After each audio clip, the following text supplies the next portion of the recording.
Olá, meu amigo, meu irmão, a paz do Senhor. Eu sou o pastor Cláudio Piragini, esse é o podcast da Igreja Evangélica Aquiles, um podcast de liderança, e você é convidado para participar com a gente sobre assuntos de liderança, tanto secularmente como da igreja. E nós estamos numa série falando sobre finanças, e você é o nosso convidado. E nessa série a gente quer apresentar para você o Bob. O Bob é um jovem que nós vamos ajudá-lo a melhorar a vida financeira dele. Bom, uma das coisas que a gente precisava conversar com o Bob, a gente falou da semana passada sobre dívidas e tudo mais, mas antes disso, se você gostar desse podcast, não esquece de compartilhar, não esquece de mandar para alguém, que eu tenho certeza que vai ajudar muita gente. É a questão da relação entre o dinheiro e as emoções. Muitas pessoas não percebem isso, a importância de que escute, de você começar a pensar em aprender coisas financeiras, fazer planilhas e criar hábitos melhores financeiros, você precisa trabalhar suas emoções. O dinheiro está relacionado às emoções. Eu aprendi há muitos anos atrás como é importante a gente entender qual é a relação emocional, psicológica que nós temos com, por exemplo, com o uso do dinheiro. Então vamos começar com algumas frases que são programas mesmo que a gente precisa quebrar. Uma delas é que a gente sempre escutou quando era criança que o dinheiro é sujo. Então eu me lembro quando eu ia na padaria comprar algum pãozinho para minha casa, minha mãe me dava um dinheirinho para ir na mão, para ir lá buscar. Quando eu voltava, eu falava assim, lava a mão que o dinheiro é sujo. Você pegou em dinheiro, você não pode pegar, porque o dinheiro vai te contaminar. Então o que eu entendo que minha mãe queria dizer para mim? Que o dinheiro era sujo porque passava em muitas mãos, tinha muitos vírus, muitas coisas e tudo mais. Eu entendo isso. Mas, na verdade, o efeito que isso causa em nós é que a gente começa a achar que o dinheiro é sujo. Então, ter dinheiro é o problema. Você vai ficar contaminado se você tiver um dinheiro. Então, muitas pessoas carregam isso na sua vida e quando o dinheiro chega na mão delas, a primeira coisa que elas querem fazer é se livrar. É se livrar porque se tiver dinheiro, isso vai dar um problema para ela, porque o dinheiro é sujo, você não pode ter dinheiro. Então, esses programas que a gente recebeu, eles também vão fazer com que a gente tenha uma atitude com relação a isso. Então, muita gente, por exemplo, recebe um aumento, recebe um valor a mais na sua conta esse mês e eles não percebem, mas eles têm atitudes para se livrar daquele dinheiro, porque aquilo vai contaminar. Outra coisa que a gente diz muito, isso é um erro também, é que o dinheiro vai nos fazer nos perder. Né? Eu já vi muitos jovens falando isso para mim, o Bob fala isso para mim direto, ele diz, não, mas se eu tiver dinheiro eu vou me perder. Presta atenção no que eu vou dizer. O dinheiro potencializa quem você é. Se você é um ofertante, é uma pessoa generosa, se você é uma pessoa que está realmente direcionado para Deus, o dinheiro vai ser usado para abençoar pessoas. Ele só vai potencializar você. O dinheiro não vai mudar você no sentido de você ser uma pessoa melhor ou pior. Você já tem esses pensamentos, só que não tinha condição de fazer. E o dinheiro vai dar o recurso para você fazer. Ou você vai fazer o bem, ou você vai fazer o mal. Então a gente precisa tomar cuidado com isso.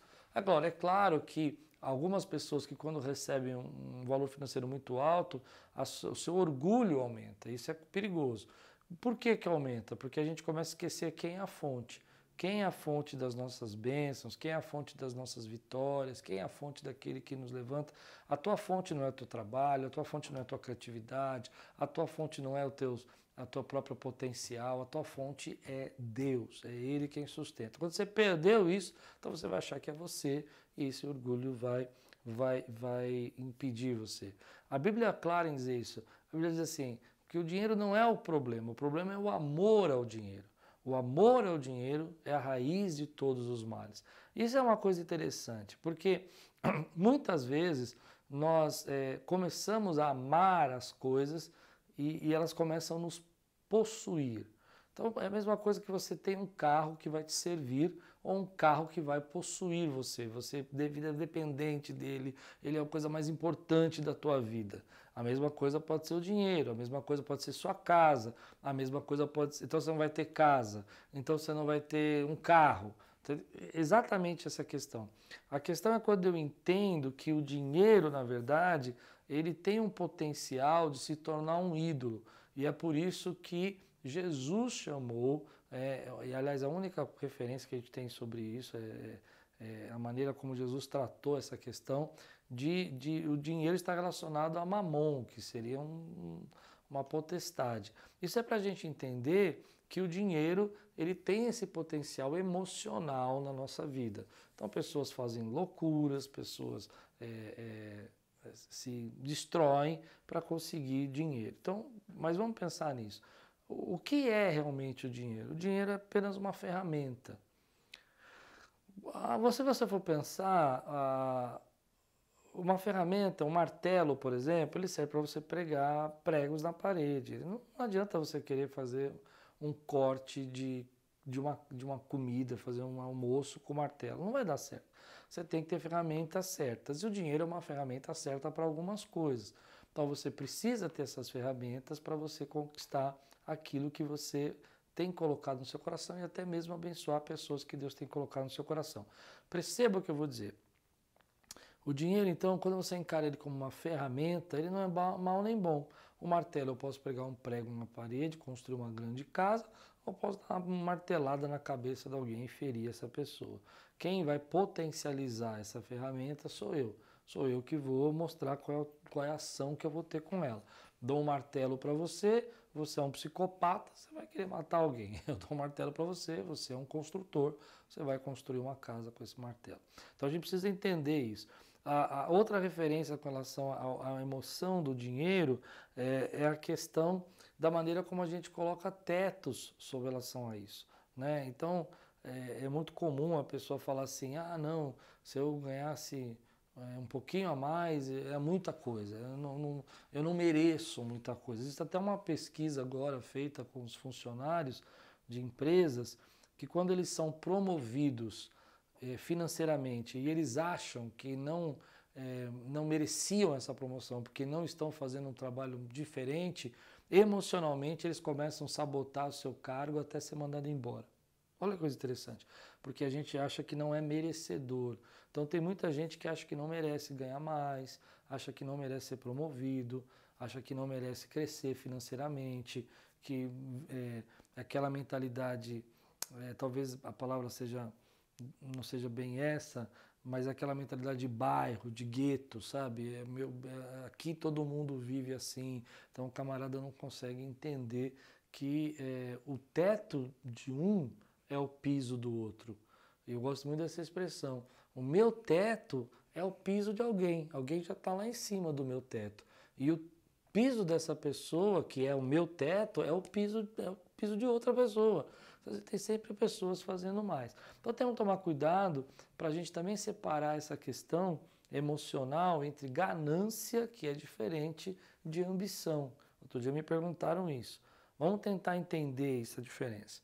Bom, a pessoa gananciosa, ela quer para si, ela quer tomar dos outros, ela quer guardar, porque ela acha que a vida, ela precisa ter mais, porque ela quer, na verdade, que os outros não tenham o que ela tem. Isso é uma questão muito complicada e a Bíblia condena a ganância. A avareza, isso é interessante, a avareza é você ter aquilo, e Deus te deu aquilo, mas você não ter generosidade nenhuma e você não entender que a tua vida é passageira e que o dinheiro é uma ferramenta para você tanto poder viver, mas também poder abençoar. É a parábola que Jesus contou daquele que guardava o dinheiro todo para si, ele era avarento e ele, na verdade, não esqueceu que aquela noite iam pedir a alma dele e que adiantou toda aquela vida, porque ele viveu embaixo de ganância e avareza. Agora, eu tenho uma diferenciação com a questão da palavra ambição, porque no português a gente junta ambição com ganância, parece que é a mesma coisa, você é muito ambicioso, você quer muita coisa, né? Então parece negativo isso. Mas a ambição, na verdade, é o desejo de crescer, é o desejo de avançar, é o desejo de prosperar. Então vamos pensar de uma outra maneira. Uma pessoa que está buscando a cura do câncer hoje, ela é uma pessoa que está fazendo bem, ela vai salvar milhares de pessoas que hoje morrem com câncer ou sofrem com câncer, e ela está querendo criar uma cura para o câncer. Que maravilha, seria uma bênção para o Brasil, uma bênção para todos nós. Mas para ele poder fazer isso, ele teve que ter a ambição de imaginar que ele possa chegar nesse lugar. Ou seja, ele tem que ter o sonho, ele tem que ter o desejo, tem que ter o pensamento. Se ele não tiver isso, ele nem sai, é impossível, então ele não vai fazer. Agora, se ele cria essa cura para o câncer, e através dessa ambição positiva, e de repente ele, ao invés de sarar e curar as pessoas, ele guarda para si, põe um preço lá em cima, porque agora ele vai ser bilionário, aí esse cara é um ganancioso. Entende? Então a gente precisa entender essas diferenças. Então o dinheiro não é sujo, na verdade o dinheiro é uma ferramenta, o dinheiro não vai te tornar uma pessoa ruim, na verdade você vai potencializar o que você já é. A gente precisa entender que o dinheiro parado, tem uma expressão que eu gosto muito, dinheiro é como esterco, parado ele fede, você tem que movimentar. O que ele quer dizer com isso aí? Mas se você movimentar, ele vira o adubo. O que ele quer dizer isso? Quer dizer que existe uma parte de nós que temos que ser generosos, que a gente precisa entender que o dinheiro está relacionado com a generosidade, até para que o dinheiro não vire um esterco na nossa vida, né? Tem diferença entre esterco e adubo. Ele tem que ser adubo, ele tem que florescer, ele tem que criar novas oportunidades, nova vida. Muitas pessoas precisam estar atentas hoje, é o que eu penso, às oportunidades que Deus está dando a você para adubar solos que Ele quer adubar. Né? Então vamos pensar, às vezes crianças, às vezes jovens, às vezes socorrer alguém da sua família. Então essa é a visão que a gente tem. Agora, trazendo isso para uma parte mais prática, o dinheiro produz sensações também emocionais.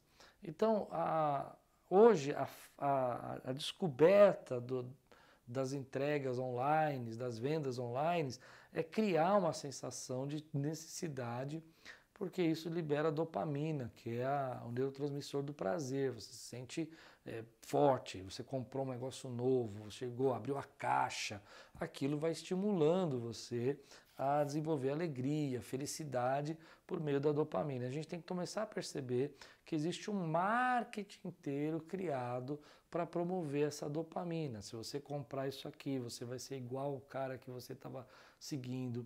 Teve uma situação recentemente de uma grande empresa de chocolate que ela lançou, acho que o ano passado, outro ano, um ovo de Páscoa lá. E aí apareceu uma atriz comendo o ovo de Páscoa e um outro influencer nas redes sociais. E para surpresa da empresa, a venda do ovo de Páscoa foi imensa, que eles não tiveram condição de atender toda a demanda. Então isso é interessante, o ser humano é um ser que ele gosta de se comparar, de copiar. Você vai olhar uma pessoa, você vê uma coisa que ele é um modelo para você, você vai querer a camisa dele, você vai querer saber que marca da calça ele usa, e você vai, às vezes não tem condição de comprar e vai comprar. Eu sei que isso parece um pouco ingênuo, mas se você for perceber, o mundo está girando dessa maneira. Então, às vezes o cara vai lá, aparece lá com um relógio, daqui a pouco todo mundo quer saber que relógio era aquele. E tudo isso é feito. Eu me lembro de um tempo atrás também que tinha um comercial na televisão que aparecia frases de 3 segundos, mensagens subliminares, né?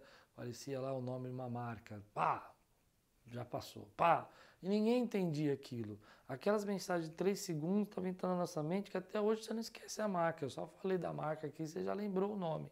Tenho certeza que você sabe qual é a marca que eu estou falando. Por quê? Porque isso está na sua cabeça. E todo esse marketing, entende, que está sendo gerado, que está sendo preparado para gerar esse prazer, ele envolve em prender você pela emoção nos gastos. Então, primeiro a gente tem que tratar a nossa emoção. Por que eu compro? Né? Tem uma frase que é muito comum. A primeira vez que eu vi essa frase foi do John Maxwell, mas eu não sei se é dele a frase, mas já ouvi milhares de pessoas reproduzindo ela de outra forma. Eu compro coisas que eu não preciso para impressionar pessoas que eu não quero, que eu não conheço. Então isso é um problema, porque a gente vive nesse meio de comparação. Então o camarada comprou um tênis, aquele tênis é bonito, viralizou, mas ele não é para o teu bolso agora, mas você vai se endividar para comprar isso, porque emocionalmente isso gera um prazer de que você está no mesmo nível e que você também é tão poderoso, ou tão feliz, ou tão capacitado, ou tão abençoado que nem aquele cara. Precisamos trabalhar essas emoções, porque isso não vai parar.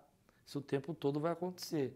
E aí vem a frustração. Ah, por que que ele pode e eu não posso? Então eu conheço pessoas, por exemplo, já atendi pessoas que precisam ir no shopping e precisam comprar algumas roupas todo mês, toda semana, mesmo e guardam em casa, o que não faz sentido nenhum para mim, mas se você faz isso, eu entendo, isso é uma questão muito emocional, precisa ser trabalhada aí de forma séria. Tem várias roupas com etiquetas ainda dentro do armário, mas eles não usam aquela roupa porque, na verdade, o que ele precisava era a compra.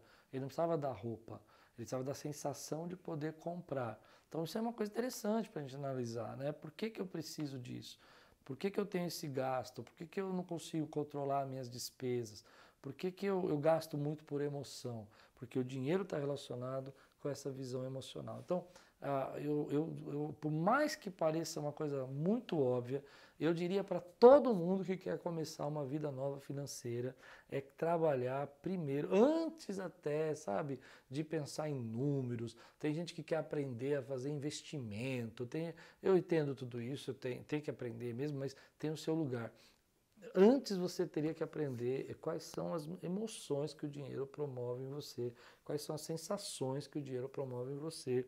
E alguns têm uma relação, por exemplo, de vício mesmo, de consumo, que é o consumista que a gente fala.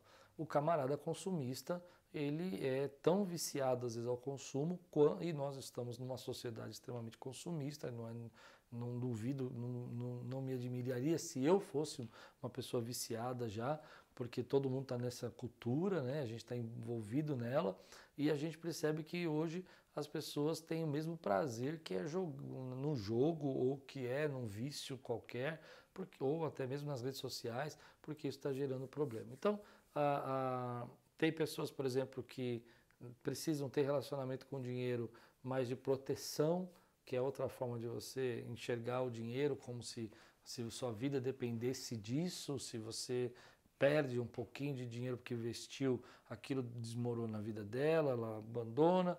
Tudo isso a gente precisa analisar antes. Então tem vários fatores sobre o dinheiro ser emocional que estraga casamentos, estraga relacionamentos, estraga a vida da pessoa porque ela não percebe que o dinheiro é emocional. Eu me lembro alguns anos atrás, eu até falei isso no exemplo que eu dei, que eu sempre tive uma relação muito forte com as padarias, né? Porque o meu pai, toda semana eu saía com meu pai ou para um restaurantezinho, uma padaria, para a gente conversar, bater um papo e tomar um café. E ele me orientava nesses dias. Então aquilo desenvolveu um apego emocional muito grande. Então toda vez que eu estava um pouco triste ou um pouco ansioso, ou até feliz, eu não sei, eu tinha que ir para uma padaria e comprar lá um pãozinho, um queijo, sei lá o quê, um café, um suco, eu não sei. E aquilo se tornou emocional, era um momento de desgaste, assim, sabe, de liberação das emoções. Até um dia que eu percebi que, além de ser caro, gastar um dinheiro que eu não precisava, já tinha tudo aquilo em casa, eu estava fazendo aquilo por emoções. Então a gente não percebe que o dinheiro está relacionado com esses gatilhos também emocionais, né? Eu vou gastar esse dinheiro, mas eu vou receber essa recompensa. Então analisa um pouco o quanto que você tem visto esse dinheiro ser emocional, analisa um pouco o quanto que você tem relacionamento com isso. Então você vai perceber. Outra coisa que eu não falei que é muito importante, eu estava esquecendo, isso é muito importante. Como é que a gente define o que é caro, o que é barato? Responde para mim. Você já percebeu que, por exemplo, para uma pessoa que ele quer um tênis que custa R$ 1.000, se ele quer aquele tênis, ele gosta de tênis, ele gosta do estilo ou da marca, ele vai achar barato? Mas essa mesma pessoa, se eu falar para ela que eu vou dar um curso e esse curso custa R$ 50, ela vai achar caro? Que vai aprender tudo o que nós estamos falando? Qual que é a diferença? É que os valores também são emocionais. Aquilo que me dá prazer, aquilo que eu gosto, eu vou dar um jeito de arrumar o dinheiro para aquilo, porque na verdade não importa o preço que eles estão me cobrando, eu quero viver a experiência e o valor. Então isso é muito interessante. Quando a gente pega, por exemplo, algumas questões interessantes, por exemplo, tem gente que vai falar assim para você, isso eu aprendi no começo do meu ministério. Isso aqui é uma bênção, a igreja precisa de um som. a pessoa vai dizer para você, não, mas esse som é muito caro, não sei o que. Só que essa mesma pessoa vai lá e compra uma outra coisa que é do preço do som, porque ela acha que aquilo era importante. Aí a gente dá umas desculpas dentro de casa. A desculpa é mais ou menos assim. Por exemplo, eu preciso disso, era uma pechincha, na verdade era uma oportunidade, estava pela metade do preço. Todas essas desculpas estão justificando essa emoção.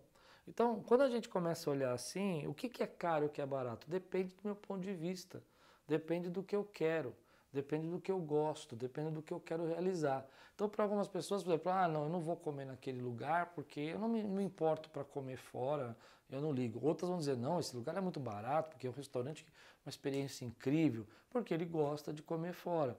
Então, até essa questão dos valores está relacionado pelas suas emoções.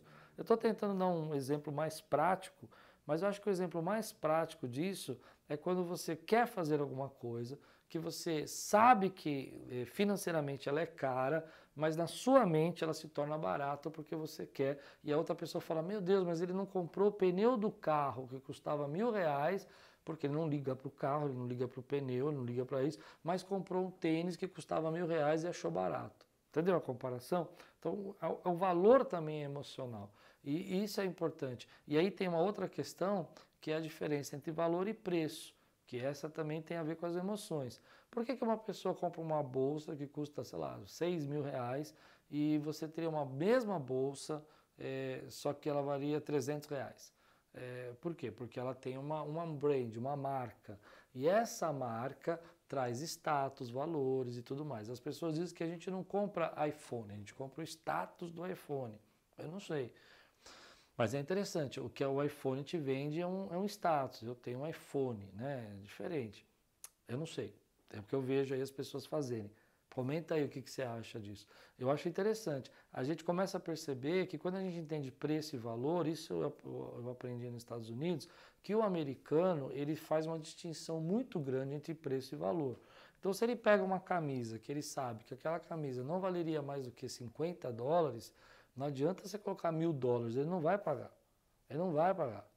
Ele pode pagar um pouquinho a mais por uma marca que ele gosta, tal, mas essa mesma camisa não vai estar tão fora do preço que nem aqui no Brasil. No Brasil você pega uma coisa que tem uma marca que é mais valorizada, ela vale 6, 7, 10 vezes mais e não tem preço para aquilo, na verdade não tem produto para aquilo, porque isso tem a ver com as nossas emoções. O brasileiro é mais emocional do que o americano com relação à marca. Tanto que houve uma matéria interessantíssima, eu devia ter guardado, mas lá de Miami, que as empresas, né, as lojas de Miami, que os outlets de Miami, que vendem lojas de marcas, perceberam que o brasileiro gosta de símbolos grandes, porque o brasileiro gosta de ostentar a marca. E na época eles começaram a fazer cada vez maiores os símbolos das roupas para que os brasileiros levassem mais roupa. Quanto maior os símbolos, mais eles vendiam. Porque o brasileiro tem essa cultura de olhar para a camisa e ver qual é a marca da camisa, de observar qual é a roupa que a pessoa tá para atender. Se a pessoa não tiver uma roupa boa, ele não atende. O brasileiro tem muito essa relação de status com marcas, né? Então isso é muito complicado para nós. Então a primeira coisa que eu acho que você devia fazer é pensar, já fiz um podcast sobre isso, quais são os seus metaprogramas com relação ao dinheiro. Analisa aí o que o dinheiro representa, quais são os seus metaprogramas com relação ao dinheiro. Procura lá o podcast sobre metaprograma, estuda ele, faz uma análise. E começa a tentar entender o que realmente está certo ou está errado sobre isso, né? Há uma mentalidade, por exemplo, que pessoas honestas, não sei se a palavra é essa, mas acho que é o que me veio na cabeça. Pessoas mais dignas, pessoas mais boas, são pobres. Essa é uma mentalidade interessante. Existe um certo preconceito com relação aos ricos no Brasil. Isso é interessante a gente pensar. De onde que vem que a gente acha que pessoas mais boas ou mais virtudes são pobres? Talvez na nossa cultura, a ideia do avô, a ideia da nossa formação como nação, né, onde que a gente vem de uma nação onde havia muito coronalismo, os coronéis, né, do Nordeste, Então isso é muito interessante e isso trouxe na nossa mentalidade que se você tiver dinheiro você vai ser um coronel aí, que nem eles eram antigamente, né? Que dominavam, mandavam matar, mandavam prender e tudo mais. Precisamos trabalhar essa questão também cultural do nosso Brasil com relação às finanças, né? Para mim a maneira mais fácil de pensar é dinheiro é ferramenta, é para abençoar, é para semear, para ajudar as pessoas. Trabalhe aí suas emoções e semana que vem, se Deus permitir, o Bob volta. Mas comenta aí quais são os seus metaprogramas, se você puder, para a gente acompanhar você. Que Deus abençoe sua vida, que você tenha aí uma semana abençoada, que os melhores negócios aí de São Paulo cheguem na sua vida e você prospere e tudo quanto fizer prosperará.